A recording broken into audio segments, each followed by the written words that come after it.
जय Hind. Audio books IND पर आपका स्वागत है। आज हम कक्षा 8वीं के NCERT में एशिया चैप्टर को पढ़ने जा रहे हैं। तो सुनिए, यह आकाशवाणी है। अब आप नारायण मित्तल से समाचार सुनिए। विश्व के नक्शे पर दक्षिणी सूडान नामक एक संप्रभु देश का उदय हुआ है। यह अफ्रीका महादेश का 54वां देश है। रेडियो पर जैसे ही यह समाचार राजू ने सुना, वह अपनी बड़ी दीदी से पूछ बैठा, दीदी यह महादेश क्या होता है और भारत किस महादेश में है? दीदी मुस्कुराई और बोली, विशालतम भूभाग जहाँ विभिन्न प्रकार की भूगोलिक विभिन्नता पाई जाती है महादेश कहलाता है। समानतः कई देश इसके अंतर्गत आते हैं। हम लोग एशिया महादेश में रहते हैं। राजू, आज मैं तुम्हें एशिया महादेश के बारे में बताते हैं।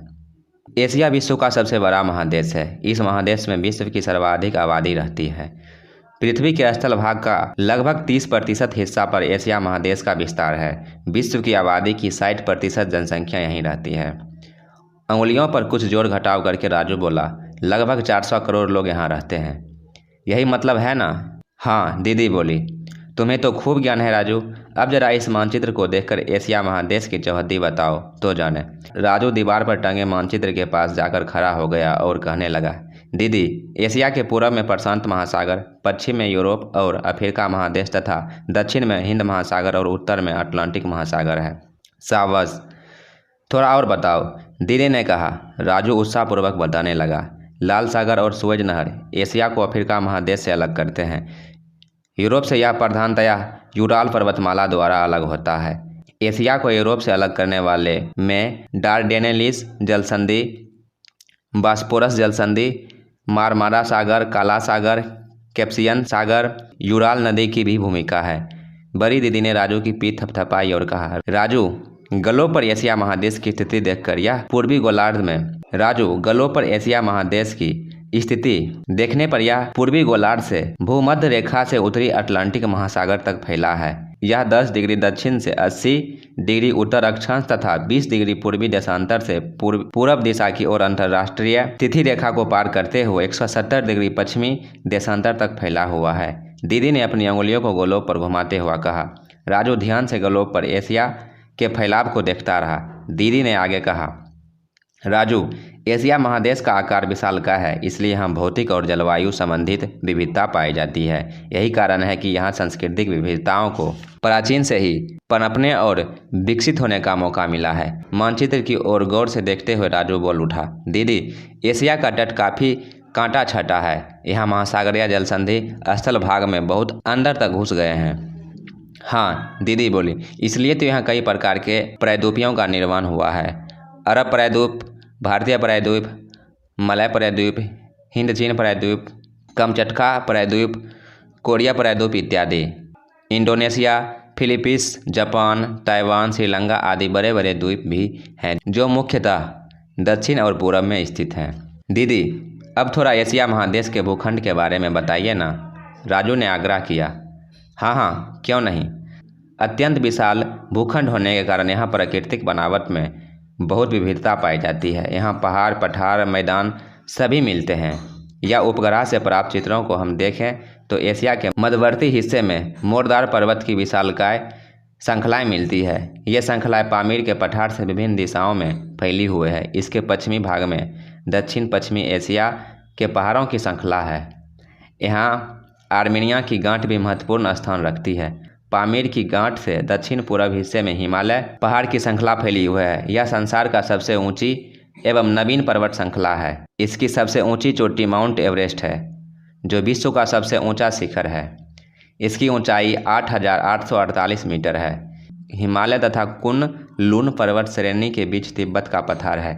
इसे संसार का छत कहते हैं। यह विश्व का सबसे ऊंचा पठार है। एशिया महादेश के दक्षिण में अरब के पठार एवं दक्षिण भारत के प्रायद्वीपीय पठार अत्यंत प्राचीन है। पृथ्वी की उत्पत्ति के साथ ही इसका निर्माण हुआ है। राजू चुपचाप ध्यानपूर्वक सुन रहा था। दीदी ने आगे कहा, राजू, एशिया के दक्षिण भाग में उपजाऊ नदियों के मैदान पाए जाते हैं। इसमें उत्तर भारत का विशाल मैदान बहुत ही महत्वपूर्ण है। हम लोग भी इसी क्षेत्र में निवास करते हैं। सचमुच? राजू बोल पड़ा, कितना अच्छा है हमारा विशाल मैदान। राजू खुश हो गया। यह हम लोग के लिए सौभाग्य की बात है कि उत्तर भारत का यह विशाल मैदान जहां हम लोग रहते हैं गंगा, सिंधु और ब्रह्मपुत्र नदियों द्वारा लाई गई मिट्टियों से बना है। यह अत्यंत उपजाऊ क्षेत्र है। हागहू नदी द्वारा लाई गई मिट्टी के निक्षेप से उत्तरी चीन में उपजाऊ मैदान विकसित है। दो नदियों के बीच की भूमि को दोआब कहते हैं। पश्चिम में इराक का मैदान दलजा और फुरात नदियों के दोआब में पाया जाता है। एशिया महादेश के उत्तरी भाग में नीची भूमि या मैदानी भाग पाई जाती है। यहाँ भूमि की ढाल इतनी कम है कि अटलांटिक सागर में गिरने वाली नदियाँ दलदली बनी रहती है। यह मुख्यतः ओब, एनेसी तथा लीना नदियों द्वारा निर्मित मैदान है। और हाँ, एशिया महादेश की एक और धरातलीय विशेषता है। पूरब एवं दक्षिण पूरब के महासागर व सागरों में द्वीप समूह की विस्तृत श्रृंखलाएं हैं। दक्षिण पूरब में अनेक छोटे छोटे द्वीप पाए जाते हैं। पूरब में स्थित जापान कई छोटे छोटे द्वीपों का समूह है। इन द्वीपों की मुख्य विशेषता यह है कि इन पर ज्वालामुखी के पहाड़ पाए जाते हैं। इसमें से कई ज्वालामुखी तो जागृत है, आज भी यह क्रियाशील हैं, कई तो सुषुप्त भी हैं। समझे राजू? राजू ने सहमति में सिर हिलाया। दीदी, एशिया महादेश के बारे में आप जो बहुत कुछ जानती हैं, राजू ने कहा। राजू, अब अगले दिन तुम्हें और भी बात बताऊंगी। यह कहकर दीदी काम में लग गई। राजू भी अपना याददाश्त और समझ के आधार पर अपने नोटबुक में सुनी समझी गई बातों को नोट करने लगा। जलवायु वनस्पति। अगले दिन मौका देखकर राजू दीदी के पास जा बैठा। राजू को आया देख दीदी ने कहा, मुझे मालूम है तुम एशिया के बारे में और जानना चाहते हो। पहले बताओ तो सही, कल मैंने क्या बताया था? राजू ने वह सब बता दिया जो उसकी दीदी ने बताया था। दीदी बहुत खुश हुई और राजू से कहा कि आज मैं तुम्हें एशिया के जलवायु के बारे में बताती हूँ। राजू सचेत होकर बैठ गया। दीदी कहने लगी, एशिया महादेश की जलवायु में काफ़ी विविधता है।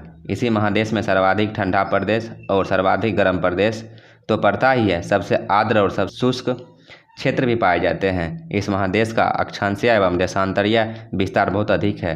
समुद्री तट से स्थलीय भाग की दूरी काफ़ी है, इसलिए महाद्वीपीय की स्थिति पाई जाती है। एशिया के उत्तरी भाग में जलवायु अत्यंत ठंडी है। रूस स्थित बारख्वयंश का तापमान 90 डिग्री तक पहुंच जाता है। जानकारी। समुद्र से अधिक दूरी के कारण समुद्र में सम प्रभाव का अभाव महाद्वीपीयता कहलाती है। इसमें जाड़ा अधिक ठंडा और गर्मी अधिक गर्म होती है। इसमें दैनिक व वार्षिक तापांतर अधिक होता है तथा समुद्र से दूरी के कारण नमी युक्त हवा यहाँ तक पहुँचते पहुँचते शुष्क हो जाती है। इसलिए यहाँ वर्षा अपेक्षाकृत कम होती है। बाप रे, इतनी ठंड! राजू अनायास बोल पड़ा। दीदी मुस्कुराते हुए बोली, अरे सबसे गर्म प्रदेश मित्रतावा है। कुवैत एशिया में है, लेकिन दक्षिणी क्षेत्र की जलवायु खुशनुमा है। यहाँ अधिकांशतः गर्मी का मौसम रहता है। दक्षिण पूर्वी एशिया में मानसूनी जलवायु पाई जाती है। सर्वाधिक वर्षा का क्षेत्र भी यहीं पाया जाता है, जबकि दक्षिण में भूमध्य रेखा के समीप विषुवतीय जलवायु पाई जाती है। राजू गंभीरता से दीदी की बातें सुन रहा था। दीदी ने बात आगे बढ़ाई। एशिया में पूर्वी हिस्से की जलवायु समुद्र की समीपता से प्रभावित है। यहाँ गर्मी के बाद अधिक वर्षा होती है। सितंबर में यहाँ भीषण तूफान चलते हैं, जिसे टाइफून कहते हैं। इस क्षेत्र में गर्म महासागरीय जलधारा क्यूरेशियो बहती है। इसमें उत्तर के तटीय भाग में ठंडी जलधारा आकर मिलती है, जो आसपास के क्षेत्र का तापमान काफ़ी कम कर देती है। यह जलधारा क्यूराइल नाम से जानी जाती है। ठंडी व गर्म जलधाराएं मिलती है। वहाँ दोनों के संपर्क से घना कोहरा छाया रहता है, लेकिन यह मछलियाँ के विकास के लिए अनुकूल है, क्योंकि इसमें प्लैंक्टन सूक्ष्म पौधे काफ़ी मात्रा में पाए जाते हैं, जिन्हें मछलियां बड़े चाव से खाती है। इसलिए यहाँ मछलियां बहुतायत पाई जाती है। अच्छा राजू, बायोम के बारे में क्या जानते हो? दीदी ने पूछा। राजू चुप। धरती और आकाश के बीच जलवायु वनस्पति जीव जंतु के सम्मिलित रूप को बायोम कहते हैं। एशिया में प्रायः सभी प्रकार के बायोम पाए जाते हैं। ये सभी एक पारितंत्र में शामिल होते हैं। एशिया का एकदम से उत्तरी भाग जो टुंड्रा प्रदेश कहलाता है, वहाँ घास, काई और अन्य छोटे मोटे पौधे पाए जाते हैं। रेडियर यहाँ का मुख्य पशु है। कहते हुए दीदी ने रेडियर का चित्र दिखाया। राजू उत्सुकतापूर्वक चित्र देखने लगा। दीदी ने फिर राजू का ध्यान खींचा और कहा, ये देखो कोनधारी वृक्ष। ये टुंड्रा प्रदेश के दक्षिण में टेंगो वन क्षेत्र में मिलते हैं। इस क्षेत्र में सप्रूस, लार्च, फर आदि नुकीले पत्तियों के वृक्ष मिलते हैं। इन्हें कोनधारी वन भी कहते हैं। यहाँ के मुख्य पशु लोमड़ी, सील, मिंक हैं। इससे दक्षिण के क्षेत्र में चौड़ी पत्ते वाली नुकीली पत्तियों वाले दोनों ही प्रकार के वृक्ष मिलते हैं, इसलिए इसे मिश्रित वन कहते हैं। एशिया के उत्तर के अंदर के प्रदेशों में जंगल धीरे धीरे घास के मैदान में समाहित हो जाते हैं। समशीतोष्ण घास मैदानी स्टेपी घास का मैदान कहलाता है। इस प्रदेश का मुख्य पशु बरसिंघा है। एशिया के दक्षिण पश्चिम व उत्तर मध्य मंगोलिया के अंदर के प्रदेशों में मरुस्थलीय वनस्पति पाई जाती है। यहाँ छोटे कांटेदार मोमी चिकनी पत्तियों वाली वनस्पतियाँ पाई जाती है। महादेश के दक्षिण पश्चिम में अरब और थार का उष्ण मरुस्थल है, तो मध्यवर्ती हिस्से में गोबी और तिब्बत का शीतोष्ण मरुस्थल है। शीतोष्ण पर्वतीय भाग में याक प्रमुख पशु है। याक मरुस्थल में ऊंट प्रमुख पशु है, जिसे मरुस्थल का जहाज भी कहते हैं। यह पशु कई दिनों तक बिना पानी पिए भी रह सकता है। दक्षिण एशिया में मानसूनी वन पाए जाते हैं। यहाँ साल, चंदन, सागवान जैसे कुछ उपयोगी वृक्ष मिलते हैं।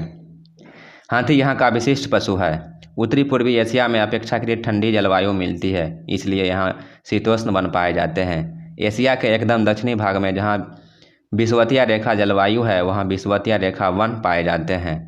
यहाँ काफ़ी सघन, ऊंचे एवं छतरी नुमा आकार के वृक्ष पाए जाते हैं।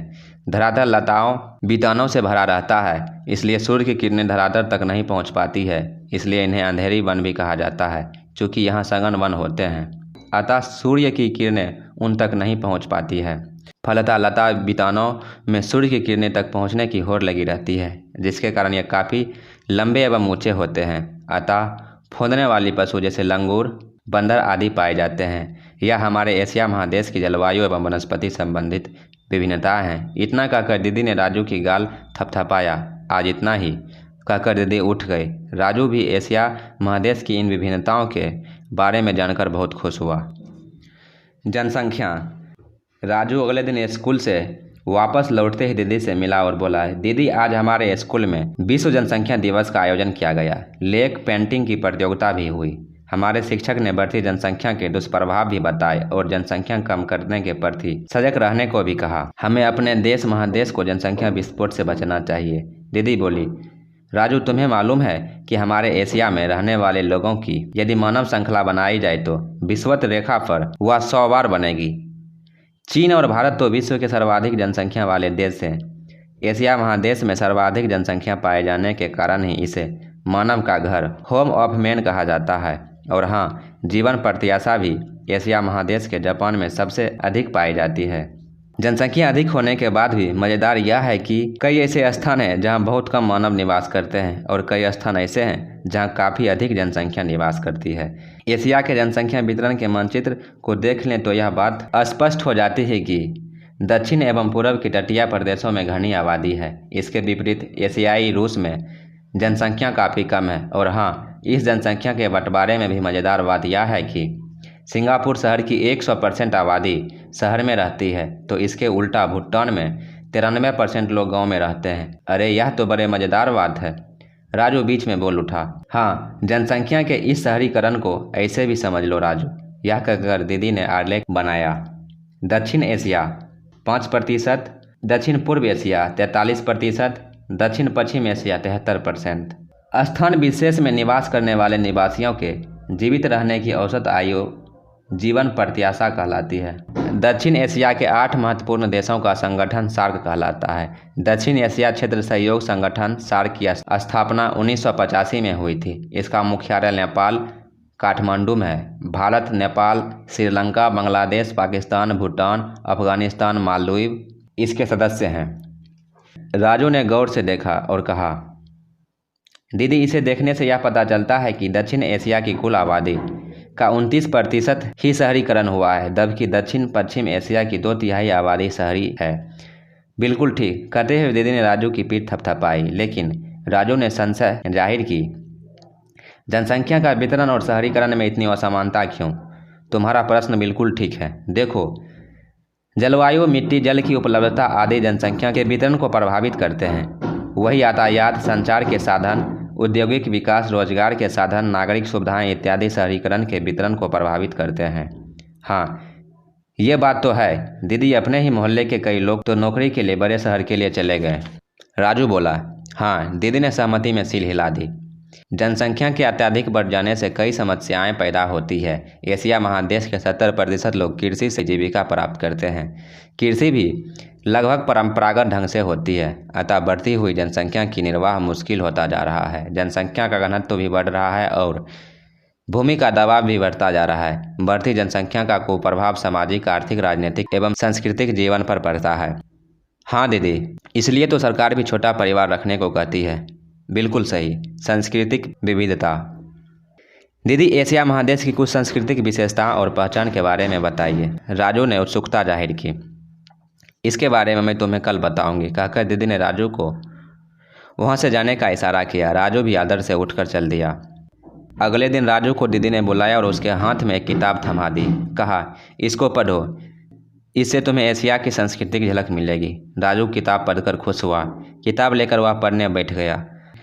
पहले ही पन्ने पर शीर्षक था, एशिया महादेश की सांस्कृतिक विविधता, रहन सहन, खान पान विविधताओं से भरा हुआ है। धर्मावलंबी, दर्शन और संप्रदाय यहाँ की संस्कृति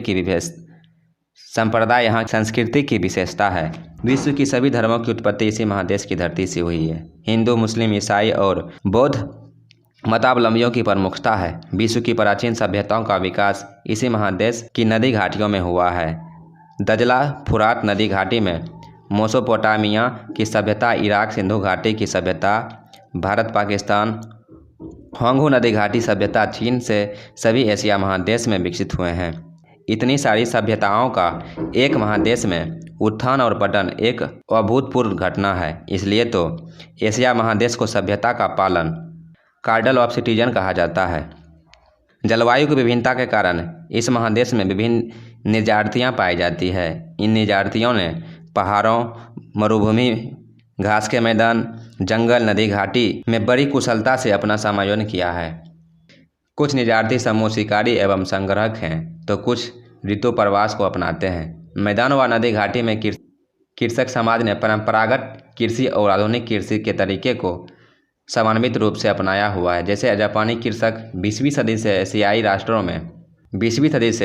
एशियाई राष्ट्रों में राष्ट्रीयता की लहर भी दौड़ी, इसलिए एशियाई राष्ट्र उपनिवेशवाद से मुक्त हुए हैं। उसने औपनिवेशिक काल के दौरान पश्चिमी राष्ट्रों के प्रभाव से यहाँ सांस्कृतिक बदलाव भी आए हैं। यही कारण है कि सिंगापुर, हांगकांग जैसे क्षेत्र पूर्णतः यूरोप शैली से शहरीकृत हुए हैं। धान यहाँ की प्रमुख फसल है। मछली भी मुख्य आहार है। सुशी जापान का प्रमुख पकवान है। जापान, कोरिया एवं वियतनाम के लोग लकड़ी की 2 पतली डंडरियों के सहारे भोजन करते हैं, जबकि भारत, पाकिस्तान, बांग्लादेश इत्यादि देशों में उंगलियों से खाना खाया जाता है। प्राकृतिक विविधताओं ने एशिया में कई संस्कृति को जन्म दिया। एशिया इस महादेश को कई सांस्कृतिक उप प्रदेशों में बांटा है। पूर्वी एशिया इसके अंतर्गत चीन, जापान, उत्तर कोरिया, दक्षिण कोरिया जैसे महत्वपूर्ण देश हैं। ऐतिहासिक रूप से इस संपूर्ण इलाके में चीन का प्रभाव रहा है। यहाँ बौद्ध धर्म और फ्यूशियस के दर्शन का प्रभाव झलकता है। चीनी लिपि विश्व की सबसे पुरानी लिपि है। इसका प्रभाव जापान, उत्तर कोरिया, दक्षिण कोरिया की भाषा पर पड़ा है। यह इस क्षेत्र में लोगों का एक दूसरे से जुड़ाव का महत्वपूर्ण कारक है। दक्षिण एशिया इस क्षेत्र के प्रमुख देश भारत, बांग्लादेश, पाकिस्तान, नेपाल, भूटान एवं श्रीलंका है। यहाँ हिंदू धर्म के अलावे बौद्ध, जैन, सिख आदि संप्रदाय का प्रादुर्भाव हुआ है। दक्षिण भारत के राज्यों के अलावे उत्तरी अमेरिका एवं द्रविड़ संस्कृति एवं भाषा पाई जाती है। लोगों में वेशभूषा एवं खानपान में भी अंतर देखा जाता है। उधर बांग्लादेश और भारत के पश्चिम बंगाल में भी समान सांस्कृतिक विरासत देखने को मिलती है। भारत के सिक्किम, अरुणाचल प्रदेश, लद्दाख, हिमाचल प्रदेश, उत्तराखंड के कुछ हिस्से के अलावा नेपाल, भूटान देशों में समान सांस्कृतिक परिवेश दिखाई पड़ती है। इंडो आर्यन भाषा पाकिस्तान, श्रीलंका और नेपाल में बोली जाती है। तिब्बत बर्मन भाषा उत्तर और उत्तर पूर्वी भारत में बोली जाती है। दक्षिण पूर्वी एशिया इसके अंतर्गत Myanmar, Philippine, Thailand, Laos, Kampuchea, Malaysia, Singapore, पूर्वी तैमूर, ब्रुनेई और इंडोनेशिया आता है। यह प्रदेश भारत और चीन की संस्कृति तथा धर्म से बहुत अधिक प्रभावित है। दक्षिण पश्चिमी एशिया से यह प्रदेश इस्लाम और ईसाई धर्म से बहुत अधिक प्रभावित है। उपनिवेशवाद के कारण यहाँ पाश्चात्य सभ्यता का भी प्रभाव देखने को मिलता है। इसका बहुत अच्छा उदाहरण फिलीपींस है, जो अमेरिका और स्पेन के विदेशी शासक से प्रभावित रहा है। इस क्षेत्र की आम विशेषताओं जो देखने को मिलती है वह है मचान पर बना हुआ घर। दूसरी विशेषता है धान के खेत। नृत्य भी यहाँ की एक खास विशेषता है, जिसमें हाथ और पैरों का बहुत लयात्मक गति की जाती है। इसके अतिरिक्त यहाँ की कला एवं साहित्य भी हिंदू, चीनी, बौद्ध एवं इस्लाम के साहित्य से प्रभावित है। पश्चिम एशिया यह क्षेत्र बहुत सारे देशों को समाहित किए हुए हैं। यह देश इस्लाम, ईसाई, जुडाइज्म का ऐतिहासिक जन्मस्थल है। आज यहाँ इस्लाम धर्म की प्रधानता है। लगभग 90% लोग इस्लाम हैं। सांस्कृतिक रूप से यह क्षेत्र तुर्क, अरब और ईरानी है। इराक एक ऐसा अद्भुत देश है जहाँ ये तीनों संस्कृति एक साथ पाई जाती है। अधिकांश अरब देश मरुस्थल है और यहाँ खानाबदोश पाए जाते हैं। आधुनिक बड़े बड़े शहर भी बालू पर स्थित हैं। बालू का स्तूप पर स्थित हैं, जिसका बहुत अच्छा उदाहरण अबू धाबी, अमान, रियाद, लोहा और अस्कत है। अनातोलिया का पठार जो तुर्की में पाया जाता है, यहाँ समशीतोष्ण किस्म की जलवायु पाई जाती है और इसके तटीय हिस्से में सुस्पष्ट भूमध्य सागरीय जलवायु मिलती है। ईरान के पठार में विविध किस्मों के धरातल हैं। ईरान के उत्तर में पहाड़ी क्षेत्र हैं। इस पर मरुस्थलीय स्टोपी और उष्णकटिबंधीय जंगल कैस्पियन सागर की दिशा में पाई जाती है। पश्चिमी एशिया का खान पान बहुत देशों की संस्कृति का मिला जुला रूप है। इसमें अरब, तुर्की, उत्तर अफ्रीका और ईरान आदि के खान पान सम्मिलित है। यहाँ का खाना विविध और गरिष्ठ है। यहाँ का साहित्य भी बहुत धनी है। इसमें अरबी, तुर्की और ईरानी साहित्य का वर्चस्व है। 1001 अरेबियन नाइट्स यहाँ की अत्यंत प्रसिद्ध साहित्य कृति है। मध्य एशिया, इस प्रदेश में मुख्यतः पहले के सोवियत समाजवादी गणराज्य के प्रांत प्रदेश सम्मिलित हैं। कजाकिस्तान, खिलजिस्तान, ताजिकिस्तान, उज्बेकिस्तान और तुर्कमेनिस्तान। यहाँ का सबसे प्रमुख धर्म इस्लाम है। मध्य एशिया का ऐतिहासिक महत्व सिल्क रूट के कारण बढ़ जाता है। यहाँ की संस्कृति एकदम अलग और विविधता से भरी हुई है। यह ऐतिहासिक काल में विभिन्न लोगों द्वारा जीता जाता रहा है, जैसे मंगोल, ईरानी, टार्टर, रूसी इत्यादि। यहाँ की संस्कृति चीन, दक्षिण एशिया, ईरान, अरब, तुर्की और मंगोल संस्कृति से प्रभावित है। इस क्षेत्र के स्टोपी घास में मैदान के निवासी खानाबदोश जीवन व्यतीत करते हैं। यहाँ का संगीत बहुत ही मधुर और पूरी दुनिया में पसंद किया जाता है। यहाँ के खान पान पर भारत, पाकिस्तान, चीन और अजरबैजान का काफ़ी प्रभाव दिखाई पड़ता है। सिल्क रूट के कारण यहाँ के साहित्य पर चीन, भारत, ईरान, अरब के साहित्य का प्रभाव भी है। उत्तर एशिया, यह क्षेत्र रूस के अंतर्गत है। यह साइबेरिया का भौगोलिक क्षेत्र है। यह आखेटक एवं पशुचारण अपर्याप्त 2-3 जनजाति है। परमाफ्रॉस्ट मृदा में भी हिम बर्फ का जमा होना के कारण कृषि नहीं हो पाती है। फिर भी आधुनिक तकनीक की मदद से पश्चिमी साइबेरिया में गेहूं के बड़े बड़े फार्म विकसित किए गए हैं। ट्रांस साइबेरियन रेलवे और खनन कार्यों में यहाँ पर आधुनिक जीवन शैली का प्रभाव पड़ा है। प्रतिकूल स्थिति के ही कारण जनसंख्या विरल है। धार्मिक जीवन, एशिया महादेश की जीवन शैली पर धर्म का व्यापक प्रभाव है। हिंदू, जैन, बौद्ध, सिख धर्म का अभ्युदय एवं विकास भारत में हुआ है। जापान और चीन में कन्फ्यूशियसवाद, ताओ, संतो धर्म का अभ्युदय हुआ है। अन्य धर्मों में बहाई भी। दिल्ली में बहाई धर्म का एक दर्शनीय लोटस टेम्पल है। आज विश्व के 33% मुसलमान दक्षिण एशिया के पाकिस्तान, भारत, बांग्लादेश, मालदीव में रहते हैं। विश्व में मुसलमानों की सर्वाधिक आबादी इंडोनेशिया में है। इसके अलावा फिलीपींस, ब्रुनेई, मलेशिया, चीन, रूस में भी बड़ी संख्या में मुसलमान रहते हैं। इजराइल देश में यहूदी धर्म को मानने वाले लोग हैं। प्रसिद्ध वैज्ञानिक अल्बर्ट आइंस्टीन यहूदी ही थे। अफगानिस्तान में बामियान की पहाड़ियों से खुदे बुद्ध की मूर्ति बौद्ध दर्शन की व्यापकता बताता है। एशिया महादेश में विभिन्न क्षेत्रों में अलग अलग त्योहारों और उत्सव मनाए जाते हैं। चीन और जापान में नए वर्ष को बड़े उत्सव के रूप में मनाए जाते हैं। फिलीपीन को त्योहारों का देश कहा जाता है। यहाँ सालों भर त्योहारों मनाए जाते हैं। ईद का त्यौहार पूरे एशिया में मुस्लिम उत्साह से मनाते हैं। अब तक राजू को भूख लग गई थी। पकवान के बारे में पढ़कर उसकी भूख बढ़ गई। उसने मन ही मन दीदी को धन्यवाद दिया। तभी उसकी नज़र किताब के जिल्द पर पड़ गई। उस पर भारत के महात्मा गांधी, इंदिरा गांधी, चीन के माओ त्से तुंग, म्यांमार की आंग सान सू की, जापान की मियाओजी, वियतनाम के हो ची मिन, इंडोनेशिया के सुकार्नो, श्रीलंका के सारामाओ भंडारनायके, बांग्लादेश के शेख मुजीबुर रहमान की तस्वीरें थी और लिखा था, विश्व को अपनी विचारधारा और जीवन दर्शन से प्रभावित करने वाले एशियाई व्यक्ति। राजू उन तस्वीरों को गौर से देखने लगा। वह भूल गया कि उसे भूख लगी है। एशिया महादेश से जुड़े महत्वपूर्ण तत्व। सबसे गर्म स्थान मित्रतावा कुवैत है। सबसे ठंडा स्थान बाइखोरियान्स साइबेरिया रूस। मीठे पानी का झील बैकाल झील। सर्वाधिक वर्षा वाला स्थान मौसिनराम, मेघालय, भारत। संसार का छत पामीर। सभ्यताओं का पलना एशिया। उगते सूरज का देश जापान। हाथियों का देश थाईलैंड। अंकोर वाट का मंदिर कंबोडिया। सबसे लंबी दीवार चीन। सबसे ऊंचा सड़क मार्ग खुर्दंगला लेह, भारत। सबसे ऊंची बिल्डिंग बुर्ज खलीफा, संयुक्त अरब अमीरात। समुद्र पर सबसे लंबा पुल चीन। पूर्व का वेनिस बेकाक। ताजमहल आगरा, भारत। सबसे ऊंचा रेल मार्ग चीन। धन्यवाद। कक्षा 8 के भूगोल विषय का सभी चैप्टर का प्लेलिस्ट एवं सभी चैप्टर का अलग अलग लिंक डिस्क्रिप्शन में दिया गया है।